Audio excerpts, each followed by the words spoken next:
How perfect you are.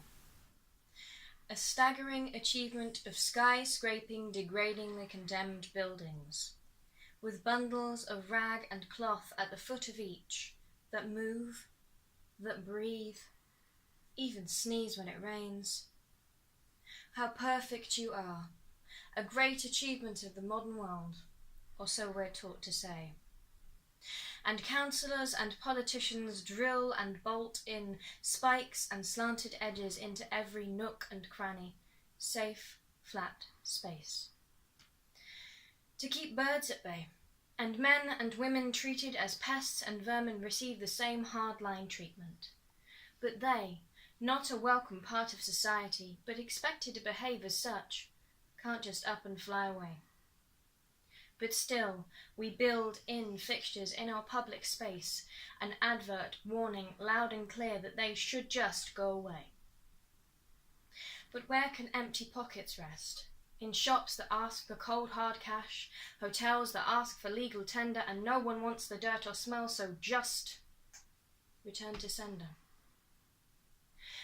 And overseas on foreign land, for those who offer helping hands, a prison sentence could be theirs, for offering soup and hope, for seeing something more than trash to be swept and hid and rid of.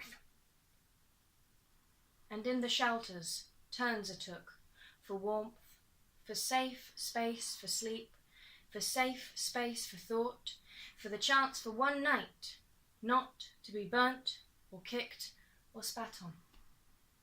A space no tricks need to be turned, a space where dark eyes might not come looking in the night to take the last few things that may still be of some worth, but just for one night. As the shelters overflow with need, and such the growing aching pulse of it that no amount of paramedic help could stem the spill of flowing blood. And we turn a blind eye, turn the other cheek, as pitiful lips are opened, and haunted gaze looks into ours, pleading for pennies, sometimes pounds for paper, clad in a red vest. But the passing suit still denies and walks on by, convinces himself they're all just a waste of time, tells himself that any kindness given would just be used and abused, injected into toxic veins, even if it's just to relieve the pain. So better walk on by again.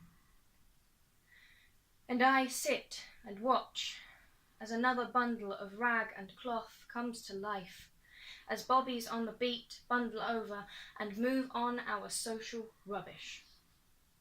Wakes, coughs, gathers old carrier bags, slips of melting cardboard in the rain, and shuffles on to another dirty corner, snuck behind a bin. I think about how many streets, corners, and cafe store doorways are embellished with their own bundle of rag and cloth, sat like a mascot to the city.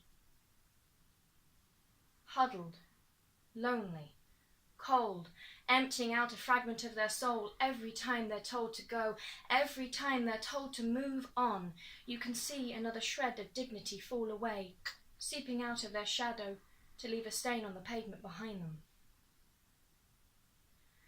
And as more spikes and slanted edges are bolted in, and fines are issued to the should-be fineless, I wonder where our public conscience went, and if compassion's dead.